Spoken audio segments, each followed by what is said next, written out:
Thanks for listening to the Pop Culture Cosmos and the PCC Multiverse. Check out more great podcasts today on one of these awesome affiliate networks. You're listening to a Weeby Geeks Network podcast. You're listening to the ESO Network, your station for all things geek. The Tangibound Network. Check it out. TangiboundNetwork.com. Listen to this show, the latest episode, every time. A proud member of the Gonna Geek Network. The opinions expressed are those of each individual. Check out all the other geeky podcasts over at GonnaGeekNetwork.com and get ready, because geekiness begins in 3, 2, 1. On our latest show, with the success of Bohemian Rhapsody, what other music biopics do we have in mind? The future of Blizzard after Blizzcon, and should the Rock and Roll Hall of Fame still be called the Rock and Roll Hall of Fame? All this and more as we once again delve into the Pop Culture Cosmos. Welcome to the Pop Culture Cosmos. And we're back with another episode of the Pop Culture Cosmos. My name is Gerald Glassford from Pop Culture Cosmos and Game Source. We truly appreciate everyone out there listening to all of our programs. But it wouldn't be a Pop Culture Cosmos without my good friend. He is the lead singer at Humanica Media. You gotta check out all the great things going on today at humanicamedia.com, Humanica Media on Facebook, Twitter, Instagram, and so much more. It is my good friend. It is Josh Peterson. Get ready to sing that high note, my friend. It's another great week coming up in pop culture. Yep, super stoked, man. Super stoked. Lots of good pop culture stuff going on here, and I'm actually looking forward to this conversation we're about to have here. So without further ado, please lead on. Thank you, my friend. I just want to go ahead and let everybody know we've got a great episode along with our talks as well coming up in regards to some great music biopic ideas we have with the success of Bohemian Rhapsody.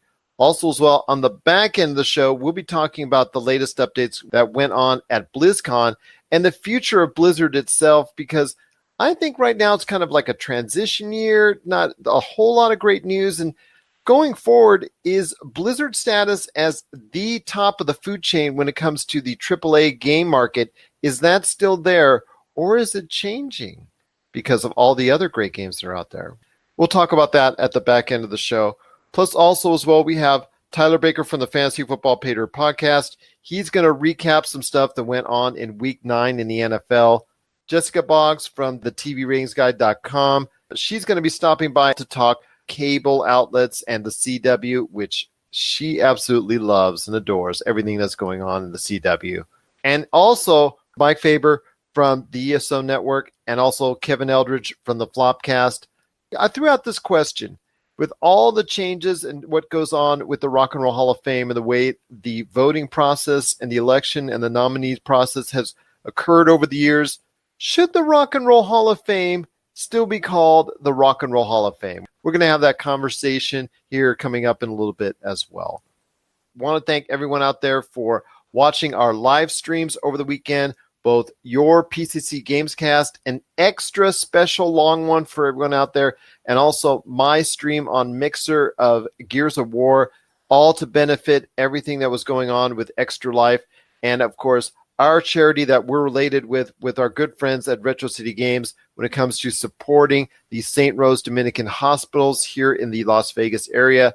If you'd still like to go ahead and contribute, we have a link that's up on the Retro City Games Facebook page, and it's also been plastered all over our social media on Game Source, Humanica Media, and Pop Culture Cosmos as well. Hopefully you'll be able to go ahead and contribute, and if you do, thank you so much for doing so. Doing a little bit more house cleaning, my friend. PopCultureCosmos.com is live. You got to check it out today. There's so many great reviews, articles, and so much more. Not only stuff that we transferred over from our WordPress site, but also as well a lot of new things that we've put out there, including a top 200 video game list that our followers out there voted on, and we just cannot thank them enough for taking the time to do so. So that, again, is our top 200 list. You got to check it out for the top 200 video games of all time now at popculturecosmos.com, including all the links to all of our shows, all of our podcasts and all that. It's right there, whether it's Pop Culture Cosmos, Humanica Media, and everybody else that's a great part of our Pop Culture Cosmos scene. Josh, I know you're a fan of the Lord of the Rings like I am, and one of the things that November is all about is great deals. We will again be posting a lot of great deals for Black Friday, so you got to stay tuned to our Pop Culture Cosmos Facebook page and also our social media. You got to check that out because I will be going ahead and trying to do everything I can to keep everyone updated on the Black Friday deals that mean the most to everyone out there when it comes to pop culture. So you're going to see a lot of stuff for video games, maybe movies, maybe consumer electronics. You're going to be seeing a lot of stuff coming up in the coming weeks. I'm going to, again, try to devote another page to a lot of those great deals, so you'll be able to go and check out popculturecosmos.com. But my friend, this week, did you get a chance to see the blowout special from Amazon when it comes to Lord of the Rings and the extended version on Blu-ray? Oh, did you get it? You ordered it? Precious. I absolutely love those movies. And as much crap as The Hobbit gets, I ordered the extended trilogy and I absolutely love it. Because you got wait, did you get the extended of the Hobbits or the extended of the Lord of the Rings? I got them both. I got the Hobbit for Christmas, but I've had the Lord of the Rings one. But here's my thing. Precious. See, these movies are already regular edition. They're over a 2-hour time commitment, right? That is very much correct. Okay, yes. So why not, if you're going to put the time into it, why not put in the extra 45 minutes and complete the story, you know? Like, even when I'm marathoning something, if I feel like I've accomplished something when I sit there for a long time and get through it. With Lord of the Rings, you're getting so much for your money. Like, especially that. How much was that? This was actually $90 off plus off of list price. So it was actually about $26, $25.99 to be exact, which again is about $90 off list price. And I just cannot be happier because I have it now on Blu-ray. I've had the extended version on DVD. I have it, still kept it nice. Since there's no 4K version yet, to the best of my knowledge, I had to get the extended versions on Blu-ray just to be shown and upgraded to the best possible way to view it. I'm just so happy, just so thrilled. Precious. Okay, right. So let me ask you this. We pay how much for a video game? Like Shadow of the Tomb Raider, right? I played through that probably in 6-7 hours. That costs $60. $25 for Lord of the Rings, and you're getting about 9 hours worth of entertainment, plus a buttload of extra hours you can spend on the bonus features. So I think that if you were on the fence about that, like, you need to have your sanity checked, because that is probably one of the best deals you could ever have right there. And unfortunately, it was only a one-day sale, but I would imagine if you keep your eyes on it over the course of the next few weeks leading up to and including Black Friday and Cyber Monday, I have a feeling this set will go on sale once again. Will it be the $25.99? I'm not sure. I don't think so. I think it will probably be somewhere in the high 20s to low 30s, to be honest with you. I think there will still be a substantial discount at some point in time for this set. We'll keep an eye on it too, and if we get wind of another great deal on it, we'll go ahead and spread that out to our followers out there. But yeah, at $25.99, it was just something that we as a family, especially my wife and I, who are huge Lord of the Rings fans, could not pass up. Precious, my precious. Josh, moving on to our actual subjects of the day, Bohemian Rhapsody killed it at the box office. Expectations were in about the low 30s, and it hit right around the $50 million mark this weekend domestically at the box office. It looks like it'll be a film that probably touches on right around the $100 million to $120 million mark domestically here at the box office, which will probably lead to maybe $200 to $250 million worldwide, which for a purported $50 million production budget is really a good trade-off. You know, it gets it into the upper stratosphere of music biopics such as Straight Outta Compton, and there's only a few others that have achieved that kind of success. Your thoughts on why Bohemian Rhapsody was so much a success, and that's going to lead us into our next conversation about our thoughts on other bands that might do it. But before we get on that, let's hear your thoughts on why Bohemian Rhapsody seemed to have connected with a lot of viewers out there that went and actually watched this movie. Well, I think it's got a couple things going. One, it's just the fact that like these are all songs like Queen was responsible for a lot of the stuff that it spans several generations, right? Like it's stuff that you grew up with, stuff that I kind of grew up with, like watching Mighty Ducks and stuff like that. So it's stuff that like that's been on video games. They were Rock Band, Guitar Hero, things like that. It's music that spans generations. It's kind of, in my opinion, Queen is kind of like completely different genres, but they're kind of like Bob Seger. You know how Bob Seger was popular in movie soundtracks in the 80s and 90s, and he still is played today. And he's finally on his last tour right now. And then not just for nostalgia and the generational gap, but I also think Queen has going for them the fact that Freddie Mercury had all this stuff going on behind the scenes that didn't actually get brought to the spotlight until what I want to say 10, 15 years ago when people started speaking out about him. But now like that stuff is so socially and culturally relevant that people want to know about it. And the biopic had a good chance to kind of tackle a lot of those things. But I did want to ask you about this, though, is the fact that the band originally did not want to focus on Mercury's, HIV and his struggle with his sexuality and all that stuff. They wanted to focus on the band and how they came together. But I know you're probably a fan of Queen and you're a fan of movies. Would you have found a way to balance that? How would you have dealt with what the band wanted and what should have gone into the movie? Unfortunately, when you're going ahead and creating a movie such as that, you can't do one without the other because they play such a pivotal role within the context of the Queen story. I mean, you cannot just go ahead and detach or diminish or the amount of importance of the latter stages of the band's success with Freddie Mercury and his ailment as he was getting sicker and sicker and less performances, and the Live Aid, which was his final performance with Queen. I mean, you cannot underestimate how important that was to the actual overall story arc of Queen. Yes, I am certain that Queen wanted to go ahead and have a storytelling of their narrative as a whole and as a group, but while that's great to hear the rags to riches story and all that, Freddie Mercury was the face of Queen. He is what everybody knows. And basically everybody hears when they listen to their songs. So his prominence out there and being at the forefront of Queen for so many years, and unfortunately his affliction and his downfall being the reason why Queen could have done so much more, but unfortunately couldn't because of his ailment. You have to bookend one with the other. You cannot have a predominant movie about Queen's rise to fame and then just put his ailment and his tragic ending on the side and just leave it as a sidebar. That is basically what people were drawn in to see, is the Freddie Mercury character. People were more focused on Rami Malek's performance than the actual story of Queen itself. Right, and it's hard to really like go into what inspired these great songs. What was the madness behind it all without really diving into the persona that was Freddie Mercury. And from what I understand, like the reviews I've been reading, a lot of people say that they didn't dive far enough into it. And Rami Malek was absolutely amazing, but he didn't get the script that he deserved. And so I haven't seen it yet. I do want to go kind of check it out. So do I. But yes, the reviews are mixed for it, even though Rami Malek may still get a lot of notice, and as far as possibly during award season for his performance, it is getting an A grade from the cinema scores. So the audiences themselves are truly enjoying it, even though the critics are kind of like you said, this overall story arc is whatnot.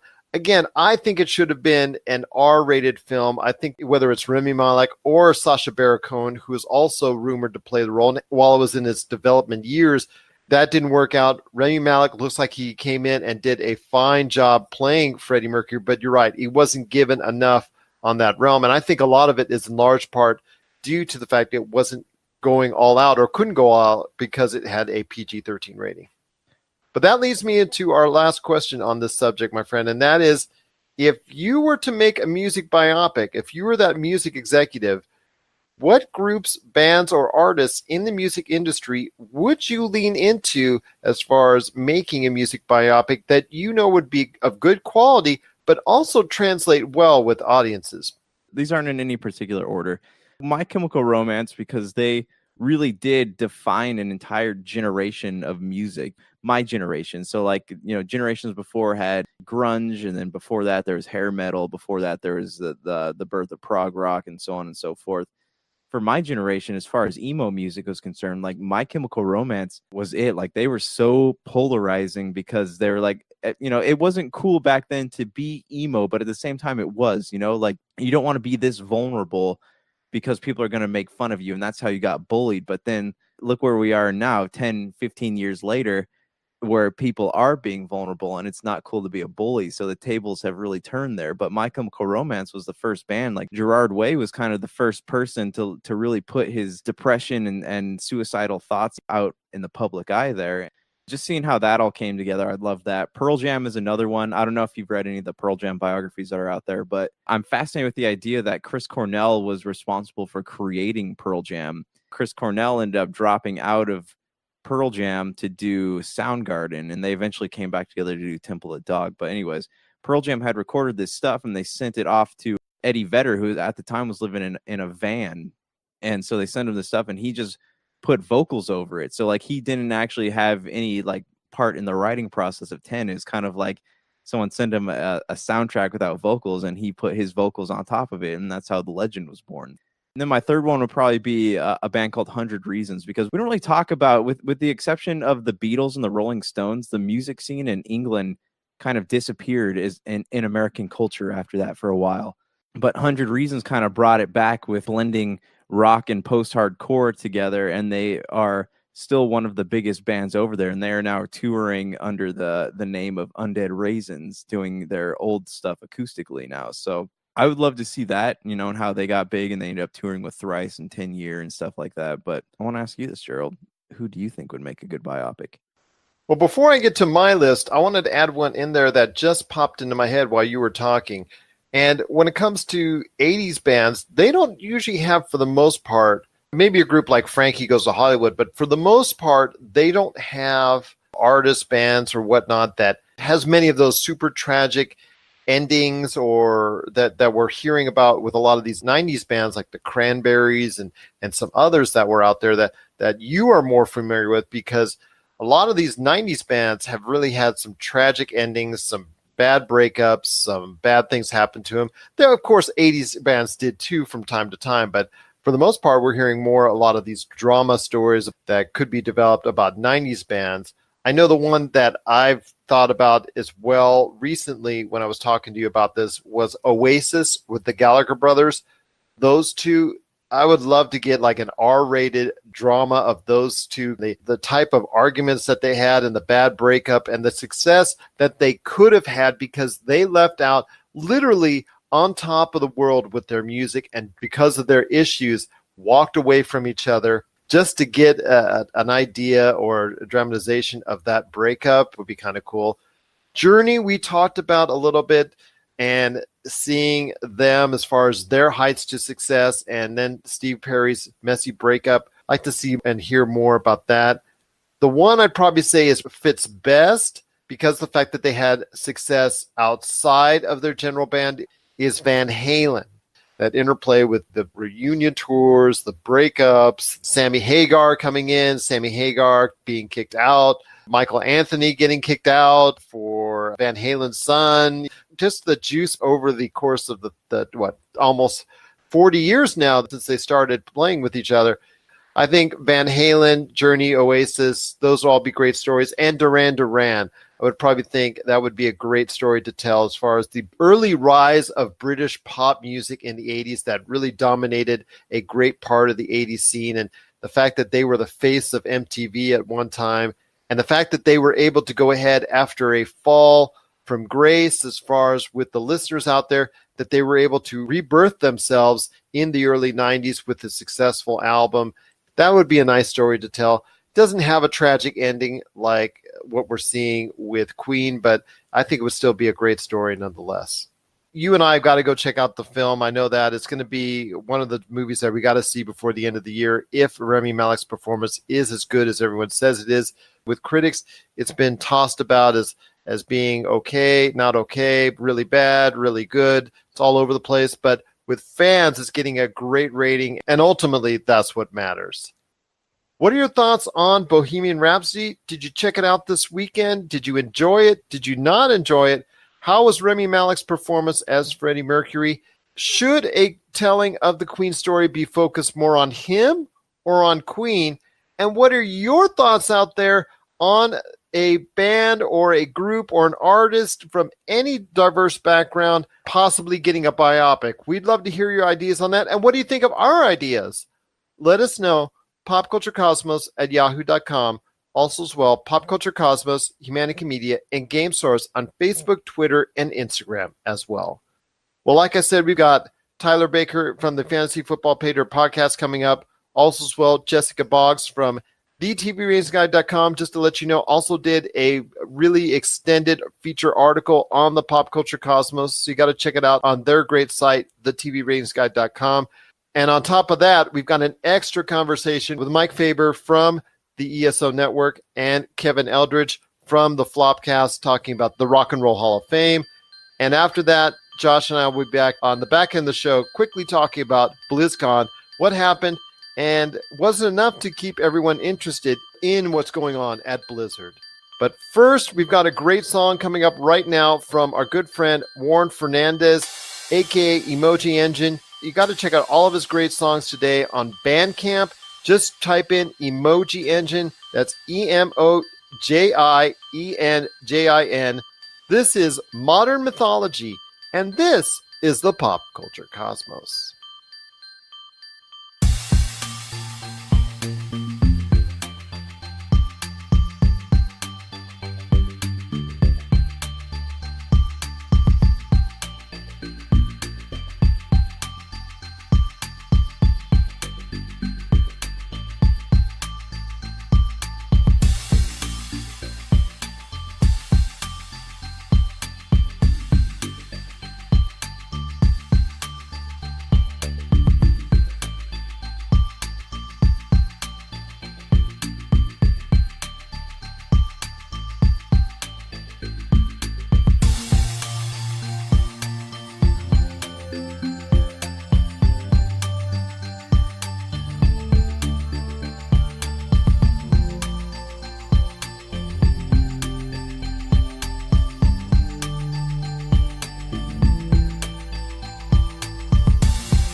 You're listening to the Pop Culture Cosmos. Don't touch that dial. Wait, do people still use dials?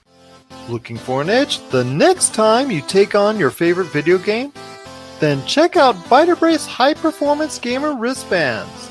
Packed with the power of fruit seed oil, Vitabrace is clinically proven to help improve performance, giving you a better gaming experience. Head to miraclefruitoil.com and use the promo code MEDIA10 to get $10 off your Vitabrace purchase. Whether you're looking to beat the time on your latest speedrun or are fighting your way to the top on your favorite multiplayer or battle royale, Vitabrace can help you reach your gaming goals. Buy Vitabrace today at miraclefruitoil.com. That's miraclefruitoil.com. Vitabrace. Win with it.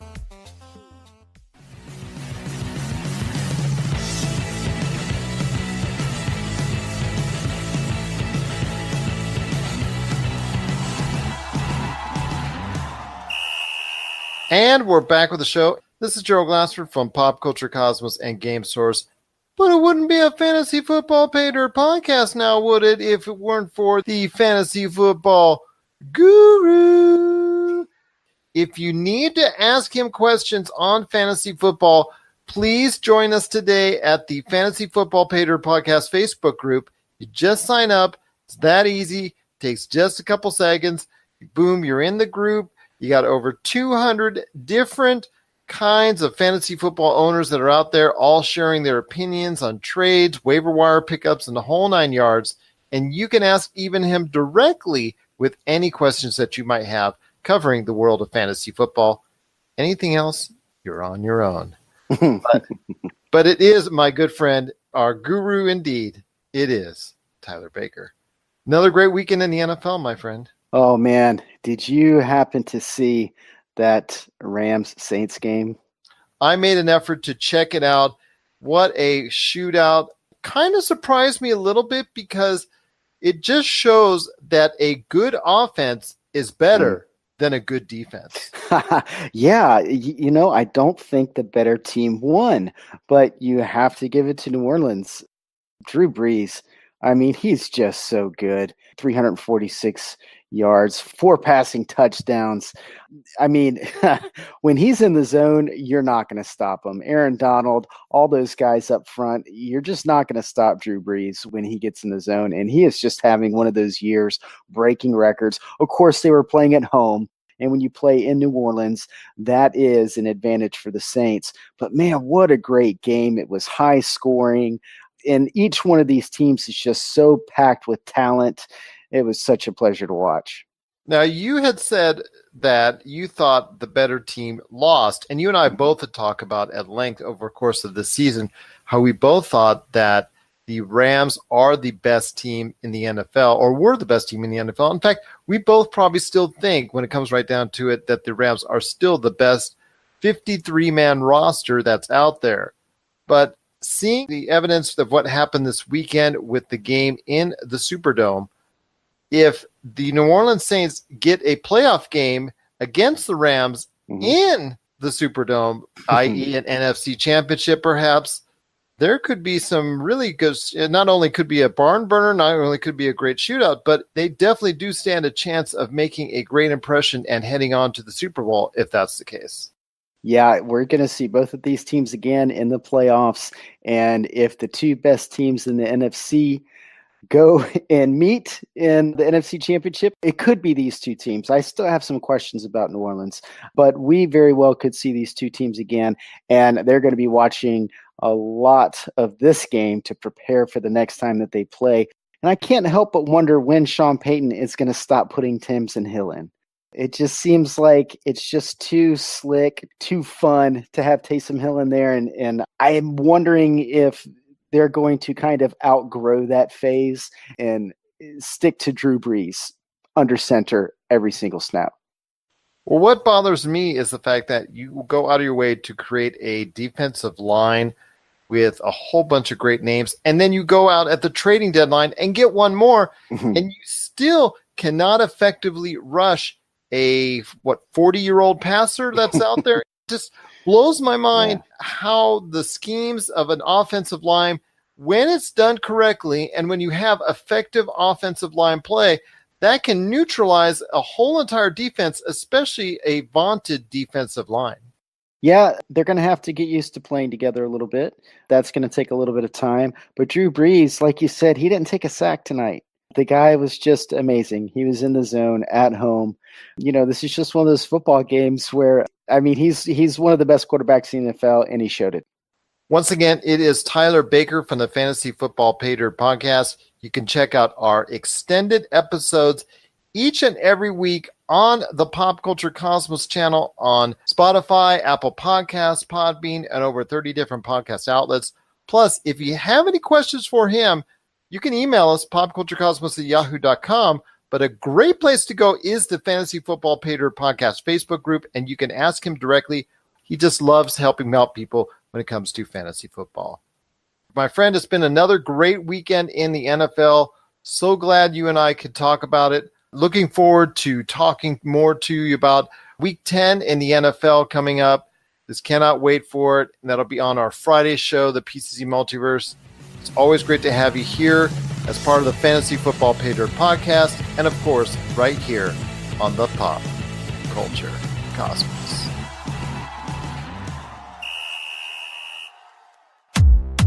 Rob McCallum Films is back with a vengeance. Power of Grayskull, the definitive history of He-Man and the Masters of the Universe, which chronicles the ultimate 80s billion-dollar franchise, Masters of the Universe. See exclusive interviews and hear untold stories from the people responsible for creating the world of Eternia, a place full of magic and science, and learn about the craft of creating action figures and animation. Power of Grayskull is just one of our many projects at Rob McCallum Films. And we're back with the show, and this is Gerald coming right back at you here. We have got our expert here when it comes to the TV scene. We're going to start doing this a little bit more often to get you up to speed on what's going on with television.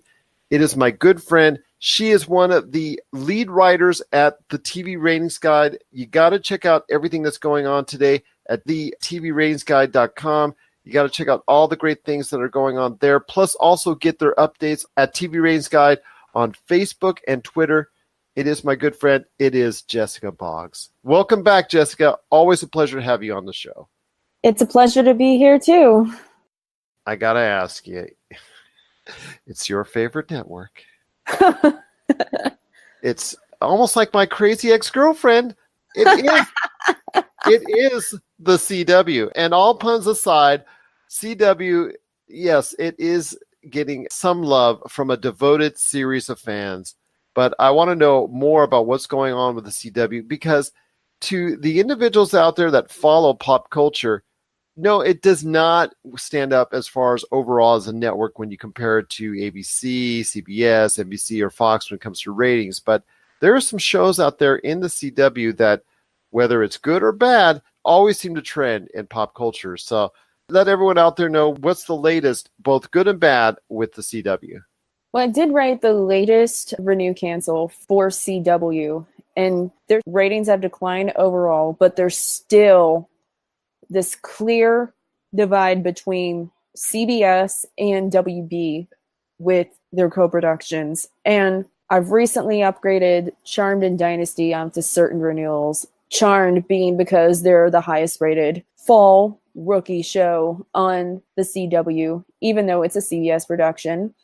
And Dynasty because it rose in week 2 and it's mostly steady, but it has like the cost factor into it. Netflix is paying for this show to be on the air. All American and Legacies are the clear weak links so far.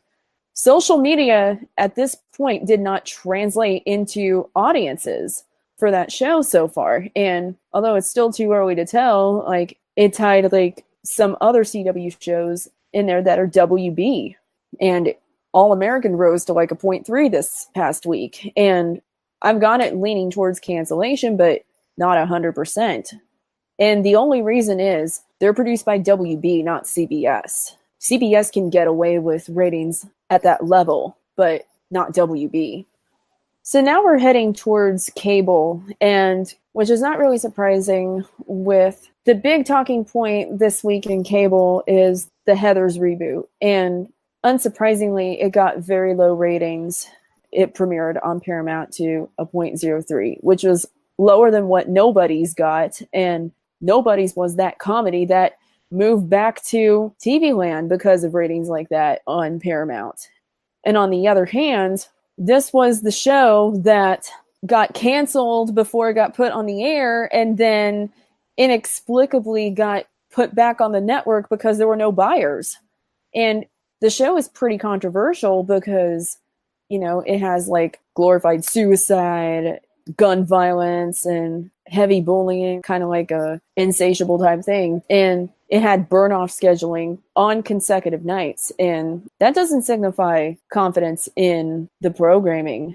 Ratings at this level, what got canceled? Nobody's pulled from the Paramount. Move back to TV Land. With all the scripted development that's going on since Yellowstone's success and Younger's move to the network from TV Land, I don't think there's no room for it.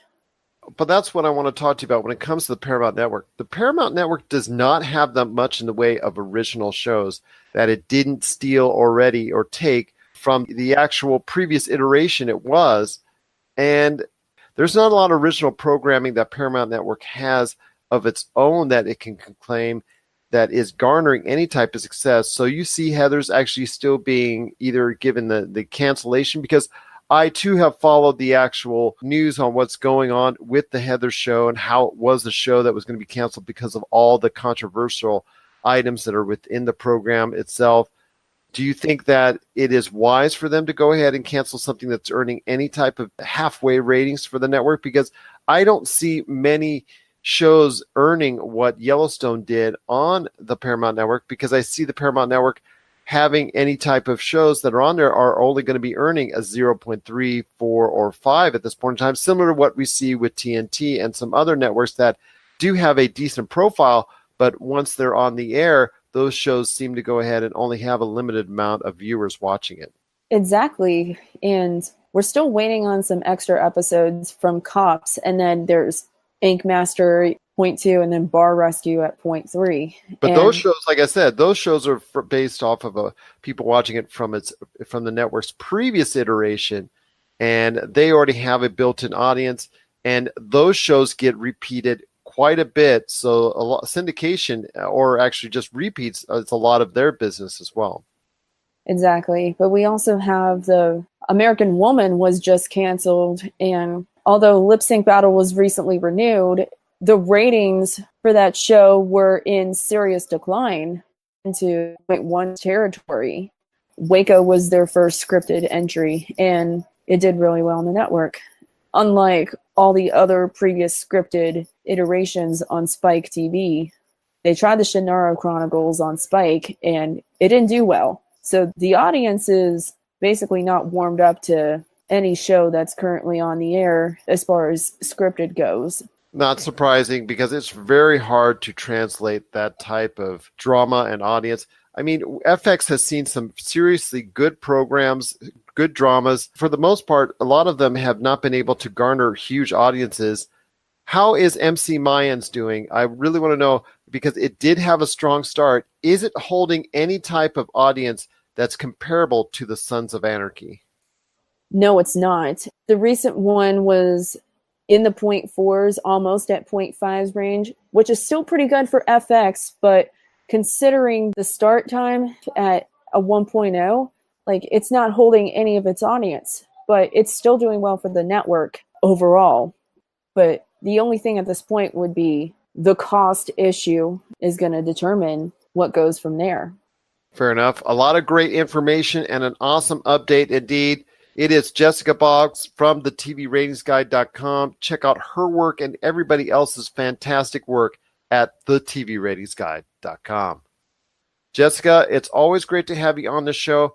Like I was telling you before we went on air, it'd be awesome if you have the time to go ahead and continually update us with what's going on in the TV scene a little bit more often. You're always welcome to do so. And also, anytime some breaking news happens, you want to go ahead and come on the show for, you're always welcome to do that as well. But I'm hoping to get everybody from the TVRatingsGuide.com, or as many together as possible at the end of the year as well, along with your updates, to come on the show and give us a good and bad of 2018. And oh my gosh, wait for the bad, because that's my favorite part of the worst television on 2018. Yeah, the best of television is great too, but you know me. I like to go ahead and just sound off on the worst stuff. But yeah, and they won't all be CW, I promise. Well, I do have a couple of worse ones on the list, and we'll keep that a secret for the end of the year, okay? We'll keep your list ready at the end of the year. You get that list down, you get that list ready, along with everybody else at the TVRatingsGuide.com. That was a spoiler alert. Yes, spoiler alert. Yes, one right there. But I do need you to come back on so you can give us a going into December update, because we will start to see shows being canceled within the next 4 weeks. The really poor performers will start getting the axe very soon. And I want you to be able to go ahead and update our viewers on that, because we truly appreciate you being part here of the pop culture cosmos as well. Get ready for Box Art, a gaming docuseries from Pyre Productions and Rob McCallum Films. If you love video games, chances are there's a box cover or cover image that you love and has stuck with you for decades. In our series, Box Art, we travel across North America to visit with the unknown illustrators and artists responsible for creating the most iconic gaming images of all time. What was once scheduled to be a 90-minute documentary is now a 6-episode season packed with unbelievable tales that paint a picture of the gaming industry you've never imagined. Just one of the many pop culture projects from Rob McCallum and Pyre Productions. And we're back at the show. This is Gerald Glassford once again from the Pop Culture Cosmos and Game Source. Thanking you so much for being part of today's program, the Rock and Roll Hall of Fame, which I think should change its name to the Music Hall of Fame, because they no longer really always represent rock and roll. And we've actually got Kevin Eldridge from the Flopcast and also Mike Faber from the ESO Network. Guys, it's great to have you on the show. I want to hear both your thoughts. Should they just at this point change the rock and roll out of it and just leave it as the Music Hall of Fame at this point? Because I think they should just go ahead and just give up this rock and roll when they're all these acts that are coming in that are deserving are just not translating what rock and roll is about. And it should just be left to maybe called a Music Hall of Fame or whatever it is you want to go ahead and call it, but something other than the Rock and Roll Hall of Fame. Mike, I want to get your thoughts on that. And then Kevin, I'll get yours as well. Oh, I agree completely that I think the term Rock and Roll Hall of Fame is kind of outdated. Rock and roll had its roots in bluegrass, in the blues, in soul music. There's so many inspirations that are being left out because of it. And, rock and roll is not what rock and roll once was. If you want to call it rock and roll, keep it pure. Don't put rap in. Don't put some of these folk music stars. Don't put country music in. Don't put soul and R&B and or synthesized music or anything. Exactly. It's ridiculous if you're going to do that. But it's time to change it to the Music Hall of Fame. Make it all incorporating. And literally with so much great music out and so many artists that they're missing out on. There is a Bluegrass Hall of Fame. There's a Country Music Hall of Fame. And why not combine them all? Bring in those people that have been influencers, bringing in people who made it to the rock and roll top 40 or the pop music top 40. Why not include them? Why not include even more of the electronic music that's starting to come in? I know it's 25 years, I think, that they have to do from the release of their first album for the artist to be inducted. 25 years ago, for me, that's when I was seeing grunge music in Seattle. That's when I was going to see a lot of these mixed bands when you started getting into what they call like newgrass or some of the newer folk music or some of the crossover country artists. A lot of the newer country artists like Garth Brooks should definitely be in here. He's bigger. He's had many hits on the top 40 and number one, and he's influenced rock stars and such. So where do we draw the line? Let's pull this Rock and Roll Hall of Fame down and just make it the Music Hall of Fame. I agree with you 100%. Just combine them all, put them in one central location, keep it in Cleveland if you want, what have you, put them all in there, put them all combined and make it one big happy thing for all music fans to enjoy. I couldn't agree with you more on that. Kevin, do you have any thoughts on that? Should it just be left to Rock and Roll Hall of Fame or something different? I like the name Rock and Roll Hall of Fame, and I like that it's not strictly rock and roll. Monkey's omissions aside, I tend to like the way that this works, in that there's room to bring in artists that are not strictly rock and roll. If you're adjacent to popular music in America, I think there's a spot for you. But I like the name Rock and Roll Hall of Fame. So when you bring in an act like Madonna's not rock and roll. I heard people complain at the time, and I think, well, yeah, she's not rock. She's pop, certainly, but Madonna's a cultural phenomenon, and she deserves to be in. Country is an area that's a gap for the Rock and Roll Hall of Fame.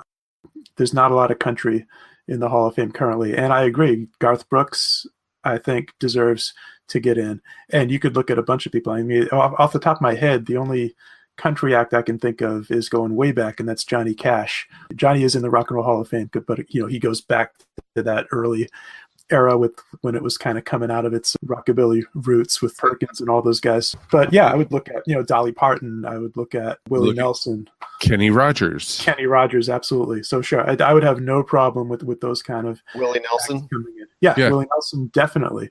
So now that said, every single last little country artist I don't think necessarily needs to go in, but that's why we have a country music hall of fame. So I guess my feeling is I don't get hung up on the name. I like the name, and I like the fact that they can be more inclusive than just pure, let's only let in the Ramones. That might be tightening the rules a little too much. All right. Well, that's some great thoughts. I'll tell you what, guys, it's been great having you on the show. But before we head on out, I want to hear why your shows on both the ESO Network for you, Mike, and the Flopcast for you, Kevin, are so awesome. Mike, I'm going to have you go off first on why the ESO Network is the place to go for everything geek.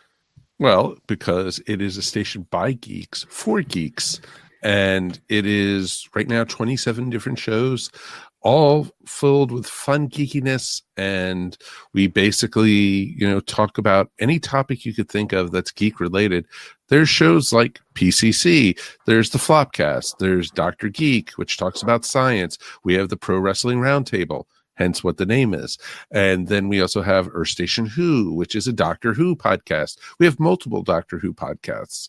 We have literature podcasts. We have a podcast talking about mysteries. It's amazing what geek culture could be about. And as we say on Earth Station 1, which is the mothership show, as people like to call it, you could be a geek about anything. And you could be a geek about art. You could be a geek about fantasy. You could be a geek about sports, nature, the weather, music. How about that? Music you could be a geek about. So, Earth Station 1 is, your place for everything geek. And as we like the slogan on that is, it's time to let your inner geek out to play. And, that's what the ESO Network represents. It's a family of shows that represent everything that's geek. And you can find us, of course, at esonetwork.com. That's esonetwork.com everywhere, or reach out to them on their awesome social media outlets on Facebook, Instagram, on Twitter. Just reach out to them. Got to check out everything that they have to offer with all the great shows, including ours, Kevin, the PCC Multiverse, and, of course, the awesome show, the Flopcast, which has an unusual fascination with Saturday morning television and some chickens every now and then. Yeah, the Flopcast is my little corner of the ESO network. And yeah, our show tends to be probably the silliest, goofiest show on the network, I hope. That's what we're striving for. And you strive for it well. You aim high. We do tend to talk about chickens a lot for no particular reason. But beyond that, it's a lot of pop culture based, especially stuff from the 70s and 80s, 70s, 80s nostalgia talk. A lot of music talk. I think we talk more about music than probably most of the other shows on the network. We go out to concerts all the time and report about them on the show. We go to conventions, so we have a lot to talk about coming up. I'm only half of the Flopcast because I have a wonderful co-host who people tend to like way more than me. That's Cornflake, and she's the best, so you get to hear Cornflake when you tune in as well. It's not just me whining about the monkeys every week. And you can find us at flopcast.net. That's right, it's flopcast.net. You check out all their great shows. You're up to what, 330 something, if I'm not mistaken? Yeah, wow, that is correct. We are in the 330s as far as total episodes. We've been putting out an episode every single week without fail for about 6.5 years now. You guys are nothing compared to us. We're just getting started. I know. When you get to the big boys at the ESO network, just let them know. Just let them know. Yep.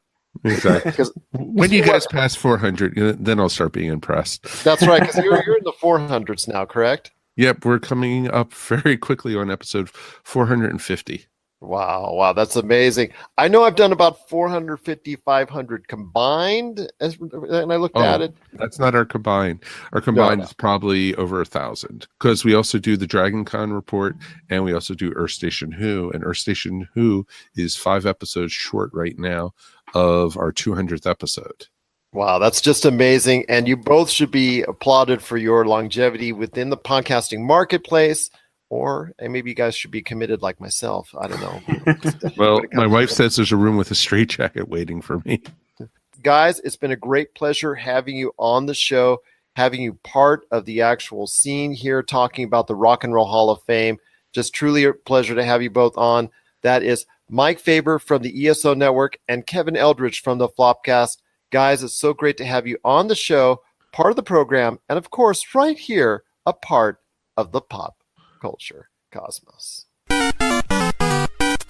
If you're tired of sifting through flea markets for rare and unique games, we can help. Retro City Games in Henderson, Nevada, only 5 minutes from the Las Vegas Strip, has all your favorite gaming staples, classics, and a wide selection of rare games with new stuff always appearing on our shelves. Come in and chat with Nicole or Doug about your love of games and watch as they help you complete your collection or find your childhood favorite. And don't forget, Retro City Games loves trade-ins. So if you have any Nintendo, Super Nintendo, Sega, Xbox, PlayStation, or even PC games, come in and visit Retro City Games today. Welcome to the new metropolis of gaming, Retro City Games. And we're back to close out the show. Want to thank Tyler Baker, Jessica Boggs, Mike Faber, Kevin Eldridge, and Warren Fernandez for all contributing to the show today. Cannot thank them enough for doing so. If you need a listing of all the networks that we're on radio, because we're being played all around the world on 15 different great stations, 7 days a week, we're going to be somewhere played sometime and whatnot. If you need that listing and schedule of where we're at, check it out today on Pop Culture Cosmos and Game Source on Facebook.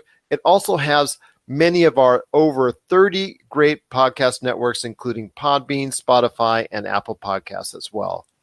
My friend, tell you what, a lot going on in Humanica Media now that you're got the popculturecosmos.com site up and running. What is going on with the tremendous things at Humanica Media? Ooh, just a lot, man. A whole lot going on. Topic Apocalypse mostly just put out an episode today. Also just maintaining the Pop Culture Cosmos site. So as soon as I catch up on all the work out there, then I will be able to focus on some new and exciting content, which everyone will know about as soon as I know about it. What about the PCC Gamescast that you got to go ahead and film and record over the weekend in honor of the Extra Life? That's going to be coming as an episode 2 as well, correct? Yeah, I plan on getting it out there as soon as if I get around to editing it. But for now, you can check it out on the Humanica Media YouTube page. That comes out in 3 parts right now on YouTube, but hopefully it'll be coming soon to a podcast to you as well. My friend, before we head on out, got a chance to check out everything that's going on with Blizzcon, but unfortunately there wasn't a lot going on at Blizzcon. It didn't seem like there was a lot of big news coming up, in my opinion. I don't know, am I wrong? But I didn't hear really anything new announced that was big. Just options that were brought out for StarCraft 2. Diablo Immortal was talked about as far as a new game coming for mobile units. That's great. An expansion for Hearthstone. Warcraft 3 is being reimagined. Yay. Just other minor things that were coming up for Overwatch. And there's, they got a new animated short and a cinematic for WoW. And they said Destiny 2 is going free on PC, which is, great, but it was already out for free on the consoles, and there's a new character for Heroes of the Storm. Not a whole lot, man, that gets me excited. Not a whole lot of that, pun intended, wow factor there. What do you think is really going on at Blizzard, and do you think they're really going to be able to keep their status as a big AAA game center, especially the fact that there's so many other entities out there that are garnering so much more of the spotlight with Red Dead Redemption 2, Call of Duty Black Ops 4, and most importantly, what's going on at Fortnite. All right, well, here's my opinion of Blizzard is that Blizzard is very isolating when it comes to games. And it's a great idea that they're putting Diablo out on the Switch. Like, absolutely love the thought of that. And that's coming out this week, Diablo 3 to the Switch. So everybody that hasn't played it yet or has played it and they want to do it again, it's coming out this week on Switch. So with the exception of like Overwatch, though, there's not really a lot of love from Blizzard for console gamers. And as much as like the internet and fanboys will have you believe, I'm still under the impression that console gamers far outnumber PC gamers. But PC gamers are those people who can keep going back and forth to play things. And as soon as like Blizzard comes out with something new, they will take the time to go play it.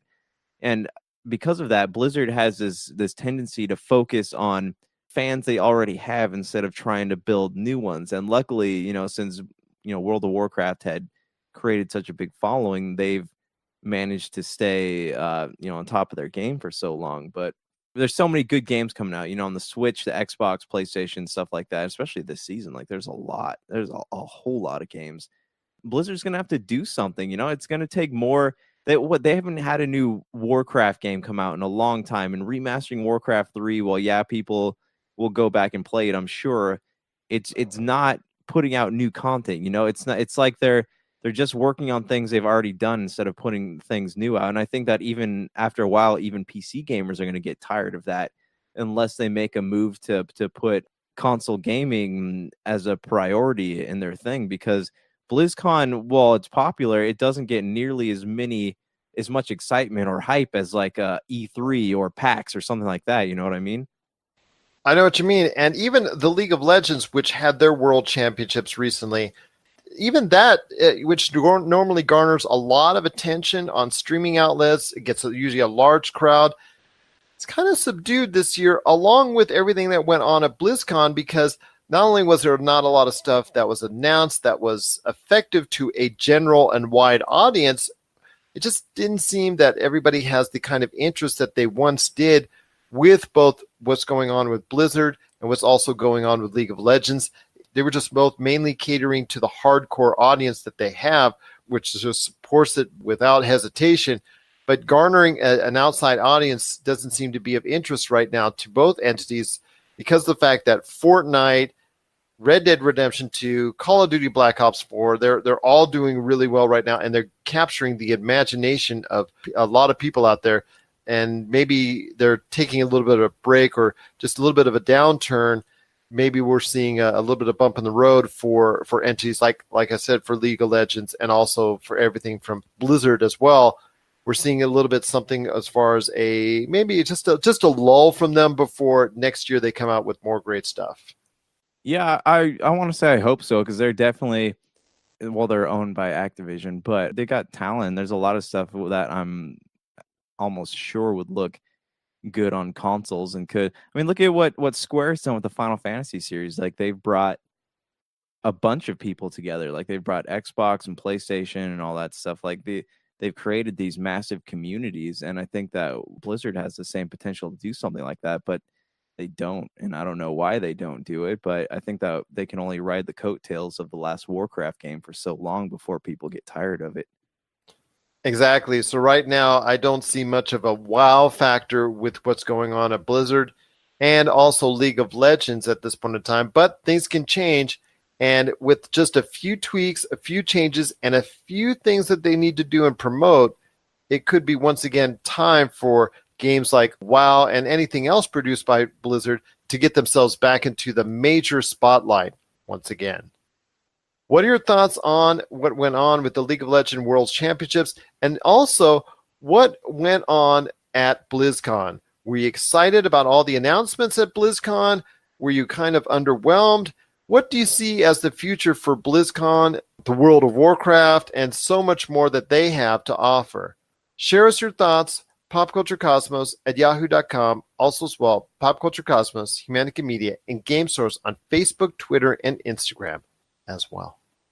So Josh, it's been another great episode, really packed with a whole bunch of great stuff and pop culture out there. Got a lot of stuff that we're going to be working on for our popculturecosmos.com website and also our Friday episode of the PCC Multiverse. Any last thoughts on the way out? Check out the website today at www.popculturecosmos.com, and you can check out everything that we've got going.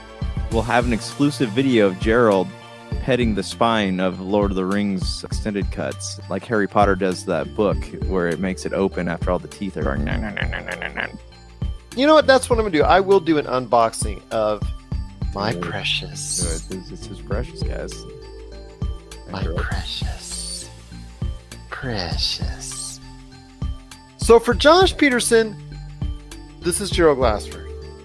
It's another beautiful day in paradise right here in the Pop Culture Cosmos. We thank you for listening. Precious Pop Culture Cosmos. Yes. Precious. This is precious. Yes. And here's hoping you have yourself a great day.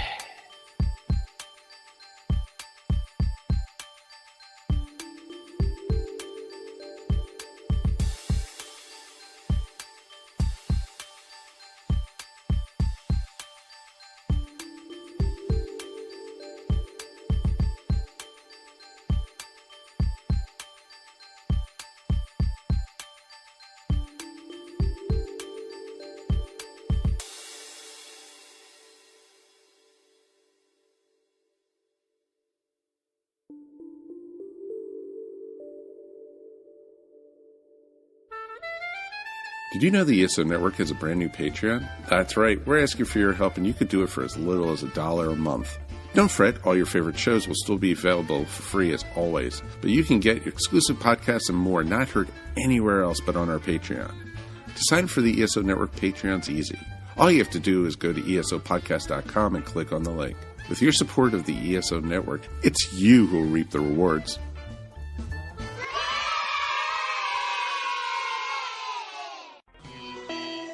You're listening to a Weeby Geeks Network podcast. This has been a broadcast of the ESO Network. Be part of the crew and help support our shows by donating to our ESO Patreon or by shopping through Amazon.com or the TeePublic store, which can all be found at www.esonetwork.com. The ESO Network, your station for all things geek. Tangent Bound Network. Let your voice be heard. TangentBoundNetwork.com. Thanks so much for downloading the Pop Culture Cosmos, and stay tuned as more great podcasts are on the way. Thanks again for listening to us here at the Pop Culture Cosmos.